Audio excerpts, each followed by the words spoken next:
Pascal Bataille, un nom bien connu du public de la télévision française.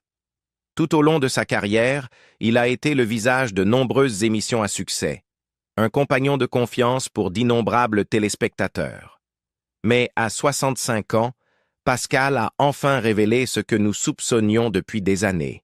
Un secret qu'il n'avait jamais osé avouer, non seulement sur sa carrière, mais aussi sur sa vie personnelle.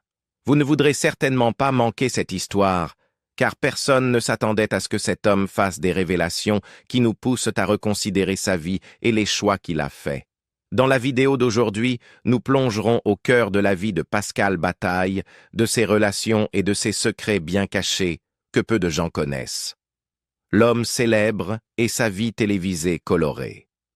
Pascal Bataille est l'un des visages les plus reconnaissables de la télévision française, avec une carrière qui s'étend sur plusieurs décennies. Né le 25 janvier 1960 à Bordeaux, Pascal a entamé son parcours professionnel dès son jeune âge. Il a suivi une solide formation académique, obtenant une maîtrise en littérature, avant de se lancer dans le journalisme en 1984. Sa capacité à analyser et à présenter les histoires avec profondeur et clarté l'a distingué, ouvrant des portes vers un monde qui allait bientôt faire de lui un nom incontournable. Son chemin vers la célébrité télévisée a commencé dans les années 1990, lorsqu'il a formé un duo emblématique à l'écran avec Laurent Fontaine. Ensemble, ils ont cofondé une société de production et créé de nombreuses émissions à succès, dont Y a que la vérité qui compte sur TF1, l'un des programmes les plus mémorables et commentés de sa carrière. L'émission, qui captivait les téléspectateurs avec ses moments émotionnels et parfois controversés, a solidifié la réputation de Pascal en tant que figure incontournable des médias français. Le programme était particulièrement notable pour ses moments émotionnels bruts et non scénarisés, souvent ponctués de retrouvailles dramatiques, de confessions et de rebondissements inattendus. Les téléspectateurs étaient attirés par l'authenticité de l'émission, en faisant l'une des plus regardées de sa tranche horaire. Au fil des années, Pascal et Laurent étaient inséparables, travaillant côte à côte pour offrir un contenu captivant à l'écran. Leur alchimie et leur complicité naturelle en ont fait l'un des duos les plus aimés de France. Ils ont également lancé avec succès d'autres programmes, dont Les 7 péchés capitaux, une émission qui explorait le comportement humain à travers l'humour et l'enquête. Leur production était connue pour leur capacité à allier divertissement et contenu stimulant, une combinaison qui attirait les téléspectateurs en masse. Cependant, leur collaboration n'a pas été sans défi. La rupture la plus significative est survenue lorsque des différences politiques ont causé un fossé entre eux, marquant la fin d'une ère dans leur partenariat professionnel. Cette séparation, couplée à l'évolution du paysage télévisuel, a conduit à une période tumultueuse dans la carrière de Pascal. Malgré ses revers, il est resté déterminé dans son engagement envers la narration et le divertissement. Avec l'évolution des formats télévisuels, Pascal s'est diversifié. Il s'est tourné vers la radio, où son style articulé et ses commentaires perspicaces ont été bien reçus. Il a également saisi des opportunités commerciales, fondant et dirigeant des entreprises liées aux médias. L'une de ses entreprises les plus réussies fut son implication dans Unimédia, une société propriétaire de plusieurs chaînes de télévision et de projets hôteliers. Sa capacité à passer de la télévision à l'entrepreneuriat a démontré sa polyvalence et sa résilience dans un secteur connu pour son imprévisibilité. En plus de son travail dans les médias, Pascal a également exploré l'industrie du tourisme et de l'hôtellerie. Il a co-géré l'hôtel Côte et Sable, un établissement de luxe à Cap-Ferret, avec son ex-femme Adra. Cette aventure lui a permis de canaliser sa créativité dans un nouveau domaine, alliant son amour des médias à une passion pour la création d'expériences uniques pour les clients. Son sens des affaires, combiné à sa célébrité, a contribué à faire de l'hôtel un lieu reconnu. Malgré les hauts et les bas, Pascal est resté résilient, s'adaptant aux évolutions du secteur. Sa détermination et sa capacité à se réinventer ont permis de le maintenir pertinent, même si le monde de la télévision a évolué. Bien qu'il ne soit plus une présence constante à la télévision grand public, il reste une figure influente des médias français, inspirant de jeunes journalistes et divertisseurs avec son parcours. Une relation amoureuse, mais difficile.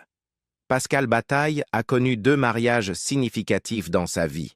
Son premier mariage fut avec Bénédicte, une femme avec qui il a partagé de nombreux moments heureux et a construit une famille. Ensemble, ils ont eu 2 fils, Théo et Tristan.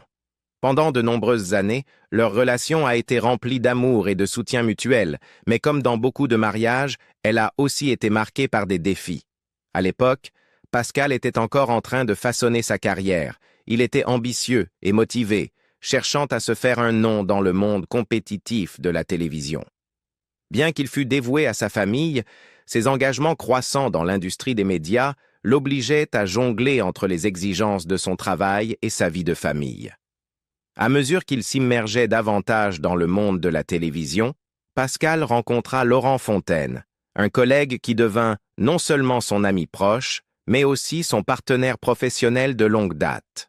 Leur collaboration fut un tournant dans sa carrière, conduisant à la création de programmes à succès qui captivèrent des millions de téléspectateurs en France. Cependant, la concentration intense sur sa carrière mit à rude épreuve son mariage avec Bénédicte. Les longues heures de travail, la pression de la télévision et les dynamiques changeantes de leur vie personnelle commencèrent progressivement à créer une distance entre eux. Avec le temps, le lien autrefois fort qu'ils partageaient commença à se détériorer. Malgré leurs efforts pour maintenir la relation, ils décidèrent finalement de se séparer. Le divorce ne fut pas une décision facile pour aucun d'eux. Il marqua la fin d'un chapitre important dans la vie de Pascal, un chapitre construit sur l'amour, le partenariat et des rêves communs. Cependant, même après leur séparation, Pascal resta un père dévoué pour Théo et Tristan, veillant à ce que ses enfants reçoivent les soins et l'attention dont ils avaient besoin. Passant à autre chose après son premier mariage, Pascal embrassa une nouvelle phase de sa vie. Bien que le divorce puisse être une expérience douloureuse, il ouvrit également la porte à de nouvelles possibilités. Avec le temps, il retrouva l'amour et entama une relation qui le conduirait à son second mariage. Ce nouveau chapitre de sa vie personnelle apporterait de nouvelles joies, défis et rebondissements inattendus qui façonneraient son parcours de manière qu'il n'aurait jamais imaginée. La relation avec Adra, une histoire d'amour et les raisons de leur séparation.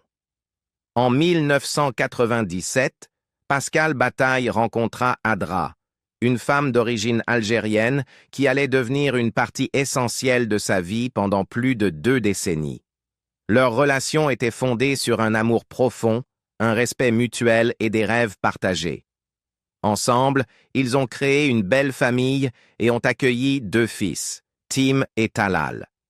Pendant de nombreuses années, ils ont vécu une union épanouissante, se soutenant mutuellement dans leurs aspirations personnelles et professionnelles. Adra, une designer d'intérieur talentueuse, avait une carrière florissante. Malgré leurs parcours professionnels différents, ils réussirent à maintenir un lien fort, élevant leurs enfants avec amour et dévouement. Leur vie ensemble semblait stable et harmonieuse, mais comme dans toute relation de longue durée, ils ont dû faire face à des défis. En février 2024, lors d'une apparition dans l'émission Chez Jordan, Pascal Bataille a enfin révélé la véritable raison de leur séparation. Beaucoup avaient spéculé sur des infidélités ou des conflits sérieux, mais Pascal a précisé que leur rupture n'avait rien à voir avec une trahison ou des disputes dramatiques. C'était plutôt le résultat de l'évolution naturelle de leur vie et de leur carrière, ce qui les a finalement menés dans des directions différentes. Il a expliqué « Elle est une designer d'intérieur très talentueuse, et sa carrière était en plein essor. Elle voulait vraiment rester à Paris pour poursuivre son travail, mais moi, je voulais vivre à Cap-Ferret. Nous étions ensemble depuis 25 ans, et honnêtement, les choses s'étaient progressivement estompées. Nous n'étions plus sur la même voie. » Les mots de Pascal ont révélé une vérité douce amère. Parfois, même les relations les plus fortes ne peuvent pas résister aux changements que la vie impose. Le couple avait partagé un magnifique parcours, mais au fil du temps, leurs aspirations individuelles ont commencé à diverger. L'engagement d'Adra dans sa carrière en plein essor à Paris et le désir de Pascal d'une vie plus paisible loin de l'agitation de la ville ont créé un écart entre eux qu'il est devenu impossible de combler. Un autre facteur qui a contribué à leur séparation fut la vision changeante de Pascal sur sa carrière à la télévision. Il a admis que pendant cette période, il ne ressentait plus la même passion pour son travail dans l'industrie des médias. Sa connexion avec le public s'était affaiblie et il ne trouvait plus de satisfaction à être sous les projecteurs. Au lieu de poursuivre le succès professionnel, il aspirait à une existence plus calme et personnelle, entouré de sa famille et de ses proches. Leur décision de se séparer n'était pas motivée par le ressentiment ou la colère, mais plutôt par une acceptation de la réalité qu'ils s'étaient éloignés l'un de l'autre. Même si leur amour avait été fort, il s'était progressivement transformé en quelque chose de différent, quelque chose qui n'était plus en adéquation avec leur vie en évolution. Malgré leur séparation, Pascal et Adra sont restés engagés à coélever leur fils, assurant que Tim et Talal continuent à recevoir l'amour et le soutien des deux parents. Bien que leur relation amoureuse se soit terminée, le respect et les liens qu'ils avaient partagés au fil des ans sont restés intacts. En repensant à leur histoire, la relation de Pascal avec Adra fut l'un des chapitres les plus significatifs de sa vie. Elle fut remplie d'amour, de compagnonnage et de croissance. Et bien que leur chemin se soit finalement séparés, les années qu'ils ont passées ensemble ont eu un impact durable, un impact qui a façonné Pascal pour devenir la personne qu'il est aujourd'hui. Carrière professionnelle et autres réalisations. Au-delà de sa carrière réussie à la télévision, Pascal Bataille s'est également fait un nom en tant qu'homme d'affaires. Au fil des années, il a fondé et géré plusieurs entreprises, démontrant ainsi sa polyvalence et son ambition au-delà de l'industrie du divertissement. Parmi ses ventures les plus notables figurent Loribel et Unimédia, deux entreprises qui ont joué un rôle important dans son portefeuille d'affaires. Unimédia, en particulier, s'est étendu à plusieurs secteurs, notamment les chaînes de télévision et l'industrie de l'hôtellerie, ce qui reflète la capacité de Pascal à naviguer avec assurance dans divers marchés. L'un de ses projets les plus chers fut l'Hôtel Côté Sable, un hôtel de luxe situé à Cap-Ferret, qu'il co-gestionnait avec sa partenaire de l'époque, Adra. Leur passion commune pour l'hôtellerie et le design rendait cette aventure particulièrement significative. L'hôtel est devenu une destination bien connue, attirant des visiteurs en quête d'une retraite élégante mais relaxante. Malgré la fin de leur relation personnelle, Pascal et Adra sont restés partenaires professionnels, continuant à collaborer pour maintenir le succès de Côté Sable. Bien que Pascal ait été profondément impliqué dans les affaires, il n'a jamais complètement quitté le monde de la télévision. Sa capacité à jongler entre les deux industries montrait son adaptabilité. Même après la fin de ses projets télévisés les plus emblématiques, il a continué à explorer de nouvelles opportunités, notamment dans le secteur du tourisme et des entreprises liées aux médias. Cependant, son succès entrepreneurial n'a pas été sans défi. Au fil du temps, sa relation avec Laurent Fontaine, son collaborateur de longue date à la télévision, s'est tendue. Les deux étaient autrefois inséparables dans leur parcours professionnel, co-animant des émissions à succès et construisant une société de production solide. Pourtant, des différences dans leur vue personnelle et politique ont progressivement créé un fossé entre eux. Leurs désaccords se sont intensifiés, entraînant un changement permanent dans leur amitié et leur partenariat professionnel. Malgré ces obstacles, Pascal est resté résilient. Ces entreprises lui ont offert une stabilité financière et la liberté de poursuivre des projets qui le passionnaient. Si sa carrière à la télévision lui avait offert la célébrité, ce sont ses efforts entrepreneuriaux qui ont consolidé son succès à long terme. Les luttes de la vie. Le combat de Pascal Bataille contre la maladie. Au-delà des défis émotionnels et professionnels qu'il a rencontrés, Pascal Bataille a également lutté contre des problèmes de santé importants. Alors que sa carrière et sa vie personnelle ont connu de nombreux hauts et bas, sa santé a été une bataille encore plus grande, une lutte qu'il a menée en privé pendant des années. En février 2024, Pascal a fait une révélation choquante lors d'une interview.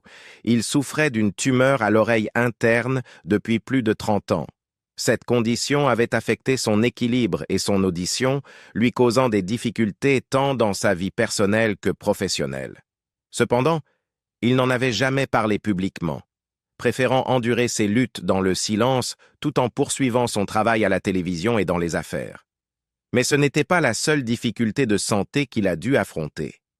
Pascal a également révélé qu'il avait été diagnostiqué d'un cancer du poumon, une découverte dévastatrice qui a changé sa perspective sur la vie. Cette révélation fut particulièrement émotive, car son ex-femme avait elle aussi combattu la même maladie. L'avoir lutté contre le cancer avait été suffisamment difficile. Mais maintenant, face au même destin, Pascal s'est retrouvé dans une lutte profondément personnelle et douloureuse. La divulgation publique de ses problèmes de santé a choqué de nombreux fans qui l'avaient toujours vu comme une personnalité de la télévision forte et énergique. Cette révélation a entraîné un afflux de soutien de la part d'amis, de collègues et de téléspectateurs qui suivirent sa carrière depuis des décennies. Beaucoup ont exprimé leur admiration pour son courage d'avoir parlé de ses luttes après tant d'années de silence. Malgré les défis, Pascal a maintenu un remarquable sens de la résilience. Il a admis que vivre avec une condition chronique pendant plus de 30 ans lui avait appris à apprécier la vie différemment. Alors que la tumeur à l'oreille faisait partie de sa vie depuis longtemps, le diagnostic de cancer du poumon a marqué un tournant, le forçant à réévaluer ses priorités et à se concentrer sur ce qui comptait réellement. Plutôt que de laisser sa maladie le consumer de peur, Pascal a choisi d'embrasser la vie plus pleinement. Il a continué à trouver de la joie dans des relations significatives, dans ses projets professionnels et, surtout, dans sa liberté personnelle. De ses propres mots, la maladie vous change. Elle vous oblige à ralentir, à réfléchir, à comprendre ce qui est vraiment important. Je ne cours plus après des choses qui n'ont pas d'importance. J'apprécie simplement les moments que j'ai. Bien que sa santé soit fragile, Pascal reste optimiste et positif. Il continue de recevoir des traitements, et bien que le pronostic reste incertain, il aborde la vie avec un sentiment d'acceptation plutôt que de peur. Pascal a également souligné l'importance de la famille et des amitiés pour l'aider à traverser cette période difficile. Il a ravivé des liens avec ses proches et trouvé du réconfort dans le soutien de ceux qui se soucient réellement de lui. Pour lui, la plus grande source de force vient des connexions qu'il a bâties au fil des années. Nouveau amour et décision de rester célibataire. Après son divorce avec Adra, Pascal Bataille est rapidement entré dans une nouvelle relation avec une femme nommée Inès. Au début, leur romance semblait prometteuse, offrant à Pascal un nouveau départ après la fin de son mariage de longue durée. Cependant, malgré leurs efforts pour construire quelque chose de durable, leur relation n'a pas résisté à l'épreuve du temps. Finalement, Pascal et Inès ont décidé de se séparer, réalisant que leur chemin de vie n'était pas alignés. Contrairement à ses relations précédentes, cette rupture a apporté à Pascal un nouveau sens de liberté, plutôt que de la tristesse ou des regrets. Ayant passé la majeure partie de sa vie adulte dans des relations de longue durée, il se retrouva dans une situation qu'il n'avait pas connue depuis des décennies. Être véritablement seul, mais content de son indépendance. Lors d'une interview sincère, Pascal a admis « Après la rupture, je me suis senti absolument bien. Je pouvais enfin vivre librement et profiter de ma vie sans aucune contrainte. » Pour lui, cette période de solitude n'était pas quelque chose à craindre, mais plutôt quelque chose à embrasser. Il s'est redécouvert, apprenant à apprécier les joies d'être indépendant. Plutôt que de se précipiter dans une nouvelle relation, il a choisi de se concentrer sur sa croissance personnelle et son bien-être. Contrairement à beaucoup qui ont du mal à être seuls après des années de compagnonnage, Pascal a trouvé du réconfort dans la solitude. Sa vie avait été remplie de relations profondes, de responsabilités et d'engagement, mais pour la première fois depuis longtemps, il n'avait d'obligation envers personne d'autre que lui-même. Il a expliqué, « Pendant des années, j'étais toujours en couple, toujours responsable du bonheur de quelqu'un d'autre. Maintenant, pour la première fois, je vis entièrement pour moi. » La décision de Pascal de rester célibataire n'était pas due à de l'amertume ou de la déception en amour, mais plutôt un choix conscient de profiter de sa nouvelle autonomie. Il a découvert qu'être célibataire ne signifiait pas être seul. Cela signifiait avoir la liberté de faire ce qu'il voulait, quand il voulait, sans compromis. Aujourd'hui, ses journées sont remplies de choses qui lui apportent satisfaction personnelle, que ce soit se concentrer sur ses projets d'affaires, passer du temps avec des amis, ou simplement faire une pause face aux pressions des relations amoureuses. Il a adopté l'idée que le bonheur ne doit pas nécessairement venir d'une relation. Il peut aussi venir de l'intérieur. En regardant en arrière, Pascal n'a aucun regret par rapport à ses anciennes relations. Chaque chapitre de sa vie, son mariage avec Adra, sa romance avec Inès et même les ruptures, lui a appris de précieuses leçons sur l'amour, la compagnie et surtout la découverte de soi. Il a réfléchi, « J'ai aimé, j'ai perdu et j'ai appris. Maintenant je profite simplement de ma vie, libre de toute attente. » À 65 ans, Pascal ne cherche pas activement l'amour, mais il ne se ferme pas non plus à l'idée. Il reste ouvert à ce que la vie lui réserve, mais il ne ressent plus le besoin d'être défini par une relation. Il est enfin en paix avec lui-même, vivant selon ses propres termes, et pour lui, c'est la plus grande liberté de toutes. Pascal Bataille, ce visage familier que nous avons vu à la télévision pendant des années, ne garde plus sa vie personnelle secrète. Malgré les défis et les épreuves qu'il a affrontés, il a choisi de partager son histoire, non seulement pour dissiper les doutes, mais aussi pour ouvrir un nouveau chapitre de sa vie. Des raisons de sa séparation avec Adra à la redécouverte de l'amour et son combat contre la maladie, Pascal Bataille a montré que peu importe la difficulté de la vie, il continue d'avancer avec foi en l'avenir. Alors, que pensez-vous des révélations de Pascal Bataille? Laissez vos réflexions dans les commentaires ci-dessous et n'oubliez pas de liker, partager et vous abonner pour ne pas manquer nos prochaines vidéos.